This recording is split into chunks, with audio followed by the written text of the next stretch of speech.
하루 한 장 강의 여호수아 4장 말씀입니다. 여호수아 4장 말씀 하루 한 장 강의 돌들이 찬양한 하나님이라는 제목으로 우리 함께 말씀을 나누겠습니다. 우리 먼저 1절부터 3절까지의 말씀을 제가 읽도록 하겠습니다. 그 모든 백성이 요단을 건너가기를 마침에 여호와께서 여호수아에게 말씀하여 이르시되 백성의 각 지파에 한 사람씩 12사람을 택하고 그들에게 명령하여 이르기를 요단 가운데 제사장들의 발이 굳게 선 그곳에서 돌 12를 택하여 그것을 가져다가 오늘 밤 너희가 유숙할 그곳에 두게 하라 하시니라. 자, 우리 어제 드디어 요단강을 건너갔던 이스라엘 백성을 보았습니다. 요단강을 이제 건너가려고 이제 모든 준비를 마쳤죠. 오늘 하나님께서는 모든 백성이 이제 요단강을 건너가자 바로 여호수아에게 말씀하십니다. 뭐라고 말씀하시냐면 1절에 말씀하셨듯이 각 지파에게서 한 사람씩을 택해서 12지파가 있으니까 12사람을 택하라는 거예요. 12사람을 진짜 뽑았죠. 그래서 그들에게 무엇을 시킵니까? 마른 땅이 된 요단강에서 돌덩이를 하나씩 들고 나오라고 한 거예요. 그게 이제 3절의 말씀입니다. 그쵸? 4절 5절 볼까요? 여호수아가 이스라엘 자손 중에서 각 지파에 한 사람씩 준비한 그 12사람을 불러 그들에게 이르되 요단 가운데로 들어가 너희 하나님 여호와의 궤 앞으로 가서 이스라엘 자손들의 지파 수대로 각기 돌 한 개씩을 가져다가 어깨에 매라. 자, 여호수아는 여호와 하나님의 명령대로 그렇게 하라고 3절까지 명령하시니까 12사람을 불러다가 야, 돌덩이를 들고 나와라 라고 얘기합니다. 그런데 그냥 돌덩이라고 제가 말하면 여기는 돌이라고 했는데 돌덩이라고 말한 이유는 어깨에 메고 나오라고 그랬으니까 그냥 단순한 조약돌 하나 이런 건 아닐 거란 말이에요. 큰 돌덩이, 어깨에 메고 나올 만한 돌덩이를 들고 나오라 이렇게 얘기를 하는 것 같습니다. 그쵸? 6절부터 9절까지 말씀 보시죠. 이것이 너희 중에 표징이 되리라. 후에 너희 자손들이 물어 이르되 이 돌들은 무슨 뜻이냐 하거든 그들에게 이르기를 요단물이 여호와의 언약궤 앞에서 끊어졌나니 곧 언약궤가 요단을 건널 때에 요단물이 끊어졌으므로 이 돌들이 이스라엘 자손에게 영원히 기념이 되리라 하라 하니라. 이스라엘 자손들이 여호수아가 명령한 대로 행하되 여호와께서 여호수아에게 이르신 대로 이스라엘 자손들의 지파의 수를 따라 요단 가운데에서 돌 12를 택하여 자기들이 유숙할 곳으로 가져다가 거기에 두었더라. 여호수아가 또 요단 가운데 곧 언약궤를 맨 제사장들의 발이 선 곳에 돌 12를 세웠나니 오늘까지 거기에 있더라. 아멘. 자, 하나님께서는 왜 이 돌들을 들고 나오라 이런 얘기를 했을까요? 이게 중요한 거죠. 그냥 아무 이유 없이 그냥 들고 나오라 이거 아니죠. 6절에 보니까 뭐라고 하냐면 이 돌들은 표징이 될 거구나. 표징이 될 것이다 이렇게 말씀하셨습니다. 여러분 무슨 표징입니까?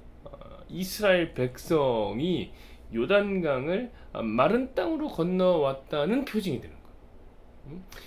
요단강이 말랐구나의 표징이 되는 거예요. 왜냐하면 여러분 한번 생각해 보십시오. 만약에 여러분 강 바닥에 있던 돌덩이가 강 밖으로 나와 있다면 여러분 그것은 둘 중에 하나일 것입니다. 첫 번째는 뭐냐면 누군가 그 돌을 들어서 거기다 갖다 놨겠죠.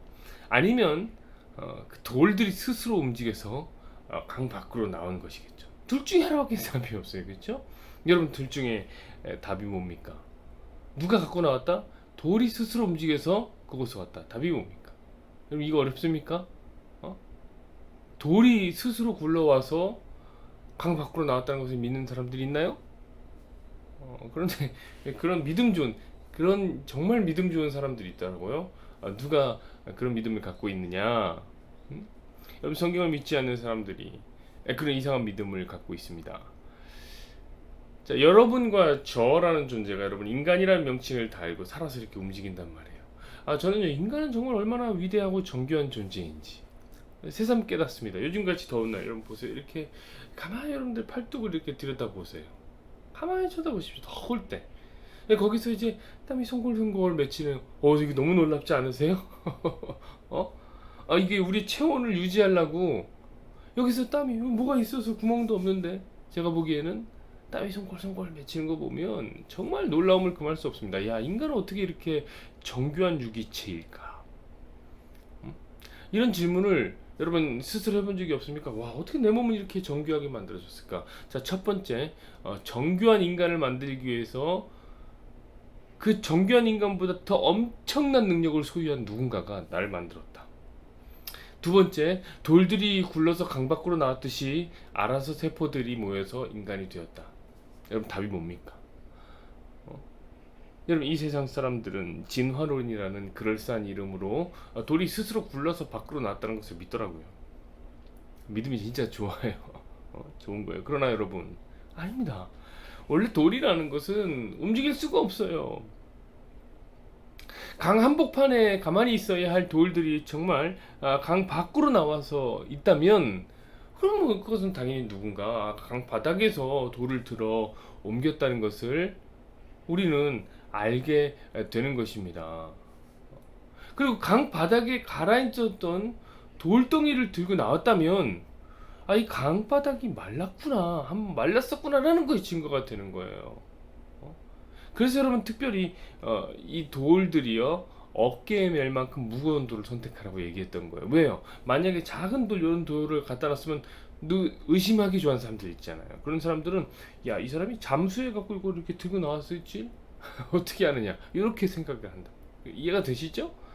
그러니까 강바닥에 있었던 작은 돌, 그래서 안 되는 거예요. 돌이 바깥으로 나온 돌덩이를 갖고 나왔다면, 우리는, 야, 이 강물이 말라선 이 잠수해서는 가지고 올 수가 없는 이 돌덩이를 들고 나온 것이구나. 우리 하나님을 보게 되는 겁니다. 전능하신 하나님께서 요단강을 마르게 하셨구나. 그 12돌들이 바로 그렇게 표징이 되는 것입니다. 언제까지요? 9절에 보니까 오늘날까지. 그럼 돌이라는 것은 누가 또 옮기지 않는 이상 항상 그 자리에 있는 속성이 있죠. 항상 그 자리에. 그러니까 오늘이 언제든지, 지금까지 만약에 있다면 그 돌들을 보기만 하면 우리는 알게 되는 겁니다. 하나님이 요단강을 마른 땅이 되게 했구나. 요것을 알게 되는 표징이 되는 것입니다. 자, 10절부터 14절 말씀 보시죠. 또 여호와께서 여호수아에게 명령하사 백성에게 말하게 하신 일, 곧 모세가 여호수아에게 명령한 일이 다 마치기까지 궤를 맨 제사장들이 요단강 가운데 서 있고, 백성은 속히 건넜으며 모든 백성이 건너기를 마친 후에 여호와의 궤와 제사장들이 백성의 목전에서 건넜으며, 루벤 자손과 갓 자손과 므낫세 반 지파는 모세가 그들에게 이른 것 같이 무장하고 이스라엘 자손들보다 앞서 건너갔으니 무장한 4만 명 가량이 여호와 앞에서 건너가 싸우려고 여리고 평지에 이르니라. 그날에 여호와께서 모든 이스라엘의 목전에서 여호수아를 크게 하심에 그가 생존한 날 동안에 이 백성이 그를 두려워하기를 모세를 두려워하던 것 같이 하였더라. 아멘. 자, 하나님의 명령은 여호수아에 의해서 이렇게 척척 진행이 됩니다. 그러자 이제 사람들이 여호수아의 말을 무한 신뢰하게 되는 거예요. 자, 1장에 약속했던 대로 먼저 요단강 이편에서 기업을 물려받은 지파들이 있었죠. 어떤 지파가 있습니까? 루벤 지파, 갓 지파, 므낫세 반 지파가 여호수아의 명령대로 이미 이전에 기업을 받았는데, 명령대로 전장의 선봉에 서서 요단강 건너서 무장한 용사들과 함께 정복 전쟁을 하려고 이미 준비가 다 끝났단 말이에요. 뭔가 이렇게 한 마음이 되어서 용기를 얻은 거죠. 이 요단강을 건넜던 사건 때문에. 그리고 뭐라고 하냐면 여호수아를 두려워합니다. 이들이, 온 이스라엘 백성들. 그럼 이런 얘기는 왜 있을까요? 이 질문해야 되는 거예요. 왜 있을까요? 여호수아가 예수님의 모형이기 때문에 있는 거예요. 여러분, 예수님 바로 이 장면을 그대로 연출하시죠. 언제 연출하시냐면 요한복음 6장에 보면 예수님이요, 제자들에게 먼저 강을 건너가라 라고 말씀하신단 말이에요. 똑같죠? 오늘 본문의 얘기와 같이 언약궤가 다 가닥 멈춰서고 다 보낸단 말이죠. 먼저 가라 이렇게 말씀하신단 말이에요. 근데 갑자기 강에 이제 폭풍이 몰려오기 시작합니다. 요한복음 6장에 제자들이 이제 죽을 고생을 하고 있습니다. 그 폭풍을 만나서. 그런데 그때 예수님이 강을 밟고 물 위를 걸어오죠. 그러니까 여러분, 예수님이 저주의 바다를 마른 땅처럼 밟고 오신 겁니다. 이 똑같은 사건이에요. 이 사건을 지어낸 겁니다. 그래서 제자들이 어떻게 합니까? 예수님을 보고 막 두려워했단 말이에요. 오늘 본문과 같은 거죠. 여호수아에 의해서 요단강을 건넌 이스라엘이 여호수아를 두려워했던 것과 같은 겁니다. 같은 거예요. 같은 본문이 이어지는 겁니다. 15절부터 18절까지 보시죠. 여호와께서 여호수아에게 말씀하여 이르시되 증거궤를 맨 제사장들에게 명령하여 요단에서 올라오게 하라 하신지라. 여호수아가 제사장들에게 명령하여 이르기를 요단에서 올라오게 하매 여호와의 언약궤를 맨 제사장들이 요단 가운데에서 나오며 그 발바닥으로 육지를 밟는 동시에 요단물이 본 곳으로 도로 흘러서 전과 같이 언덕에 넘쳤더라. 아멘. 자, 여러분, 이 장면도 한번 보세요. 그냥 제사장들이 밖으로 나왔다. 이게 끝이잖아요. 현실 그 실상을 보면. 근데 하나님이 여호수아에게 명령하십니다. 그렇죠? 요단강 가운데 있는 제사장도 올라오게 하라. 그러자 여호수아가 또 이제는 제사장에게 명령을 합니다. 요단강에서 올라와라. 그러자 18절에 그들이 올라오는 그림. 사실 올라오는 그림으로 끝내도 되는데 이런 어떤 순서적인 부분들. 그러자 올라오자 발바닥으로 이제 육지를 밟는 동시에 어떻게 됩니까? 요단강이 다시 불어서 이렇게 멈췄던 요단강이 불어서 전과 같이 흐르게 되죠. 이런 얘기는 여기서 사실 하나님 나라의 질서를 얘기하는 거죠. 명령이 위에서 아래로 흐르는 거예요. 하나님 명령하시고 우리는 그 명령에 순종하는 것입니다. 그럼 어떻게 되냐면 저주의 바다, 죽음의 바다를 우리가 잘 건너오게 되는 것입니다. 이것이 하나님 나라의 순기능이죠.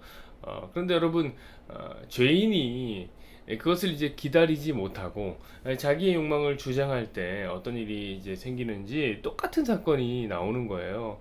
제가 지금 바로 전에 어떤 얘기했습니까? 여호수아가 요단강을 건넌 사건이 예수님께서 무리를 건넌 사건과 이게 맞닿은 이야기다. 병행 구절이라고 이제 얘기를 했습니다. 그것이 요한복음에도 나오지만 사실 마태복음에도 이제 나오는데, 오늘 마태복음 말씀을 하나 좀 읽어봤으면 좋겠어요. 마태복음 14장, 예수님 무리를 걸으시는 장면입니다. 14장 28절부터 32절까지의 말씀 제가 읽어드릴게요.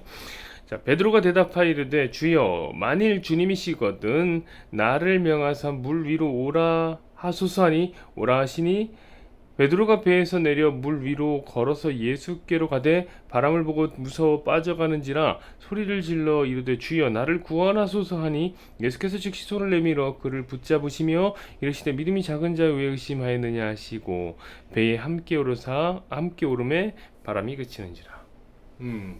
아멘. 자, 여기서 보면 누가 요구합니까? 베드로가 요구해요. 주님, 나도 물 위를 한번 걷고 싶습니다. 그러자 어떻게 합니까? 주님이 와봐라.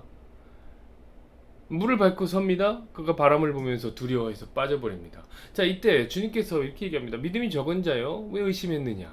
의심하지 말아라고 배를 끌어올려 주십니다. 바로 이 부분입니다, 여러분. 이게 여호수아의 말씀과 병행하는 구절이라니까요.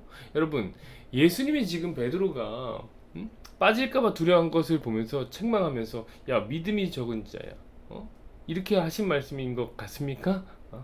그럼 여러분 한번 생각해 보세요. 만약에 베드로가 두려움이 없었다면 어땠을까요? 베드로가 바람을 봤는데 막 담대했어요. 그 막 안 빠지고 계속 바다 위를 뛰어다녔을까요? 상상만 해도 막 무섭습니다. 우리도 두려움이 없으면 막 바다 위를 뛰어다닐 수 있습니까? 여러분, 원래 인간은 바다에 빠지는 거예요. 예수님이 베드로에게 지적하시는 믿음이 없음은 기다리지 않는다는 거예요.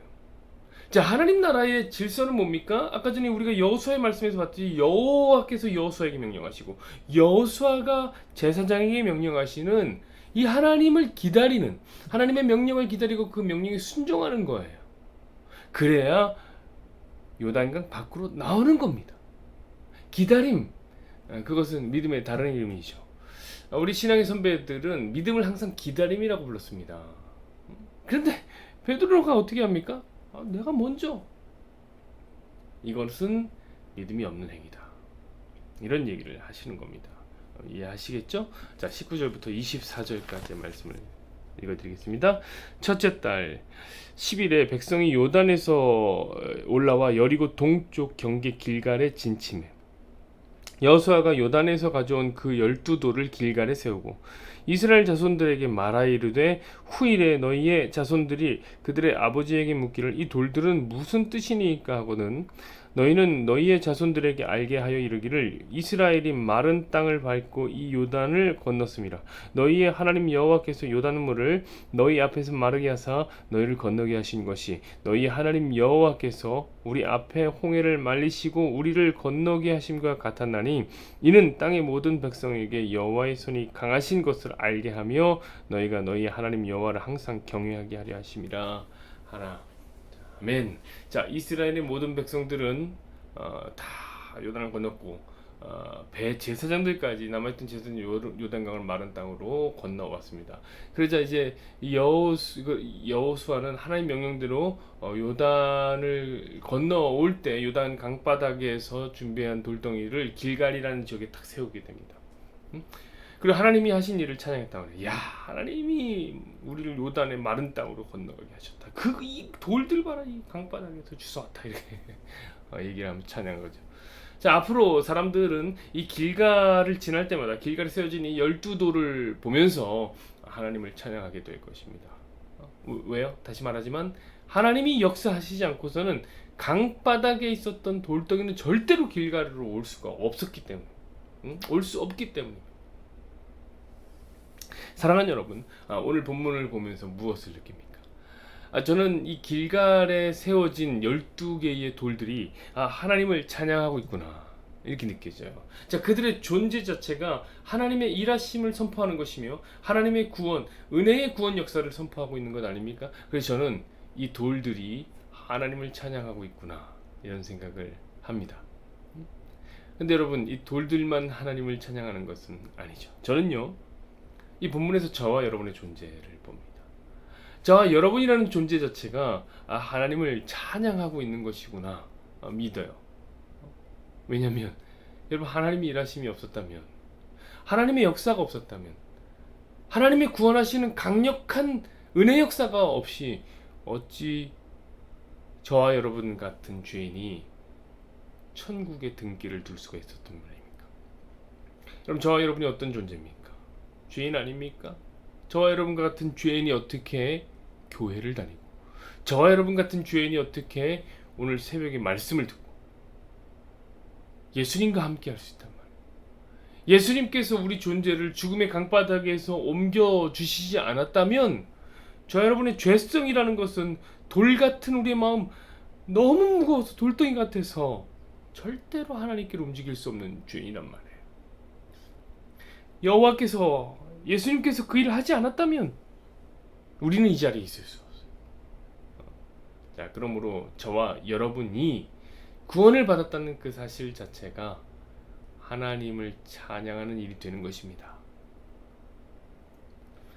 예수님께서 아브라함의 자손이 찬양을 안 하면 이 돌들로 찬양을 하게 하겠다, 이런 말씀을 하셨습니다. 그런데 이제 그 의미는 좀 다르지만 진짜인 것 같습니다. 돌보다 더 무거운 죄인의 죄성을 들어 오늘 천국까지 올리신 예수님을 보면서 그러니까 죽음의 요단 강바닥을 건너 가나안 땅을 밟게 하시는 그 예수님을 보면서 예수님은 일하시고 계시는구나, 예수님은 역사하고 계시는구나. 오늘도 이 새벽에 주님을 찬양하게 됩니다. 여호와는 내게 복을 주시고 너를 지키시기를 원하며 여호와는 그의 얼굴을 내게 비추사 은혜 베푸시기를 원하며 여호와는 그 얼굴을 내게로 향하여 드사 평강 주시기를 원하노라. 아멘.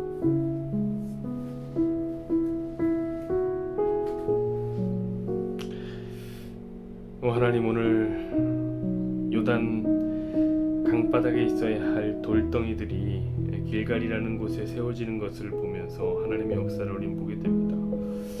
아니, 돌덩이들이 발이 달린 것이 아니니 스스로는 나올 수 없는 강바닥에 영원히 묶여 있어야 될 돌덩이들, 저주와 죽음의 강바닥에 영원히 적을 두어야 되는 그 돌덩이들이 하나님의 놀라운 구원 역사에 의하여 길갈이라는 곳에 서게 됩니다. 우리는 그것을 보면서 하나님이 역사하셨구나, 하나님은 일하시구나, 하나님은 살아 계시구나, 이것을 깨닫게 됩니다. 돌들이 표징이 되는 것입니다. 돌들이 하나님을 찬양하고 있는 것입니다. 하나님 주의 종은 그 돌들을 보면서 그 돌보다 더 무거운 죄를 들고 있는 주의 백성들을 보게 됩니다. 제가, 그리고 우리 성도들이, 그리고 주의 모든 권속들이 하나님 앞에서 무거운 죄를 지고 있는데, 이 무거운 죄가 얼마나 무거운지, 우리 마음이 얼마나 돌덩이처럼 무거운지 우리는 절대 하나님께로 움직이지 않아요.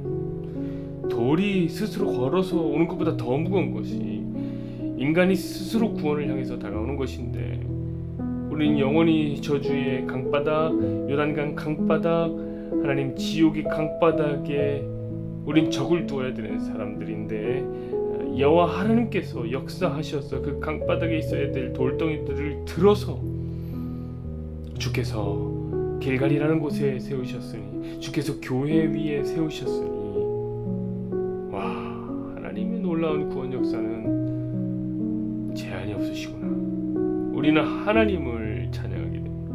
하나님, 그 돌들이 여호와 하나님을 찬양했던 것처럼 돌보다 더 무거운 우리 죄인들이 바로 표징입니다. 우리 성도들이 바로 표징입니다. 하나님 살아계시는구나, 하나님 역사하시는구나, 저는 느낍니다. 그러므로 우리가 또 우리 죄성이 드러나면 드러날수록 하나님이 어떻게 역사하셨는가 깨닫게 되고, 하나님의 그 일을 생각할 때마다 감격이 됩니다. 하나님, 영원히 강바닥에 묶여 있어야 될 돌들이 저 천국에 적을 두게 되었으니, 주께서 모든 찬양과 영광을 받아 주옵소서. 우리는 할 수 없었던 일이 주의 은혜로 되었으니 주님이 홀로 영광을 받아 주옵소서. 주께 모든 영광 올려드립니다. 오늘 이 새벽에 주께서 하신 일들을 찬양하며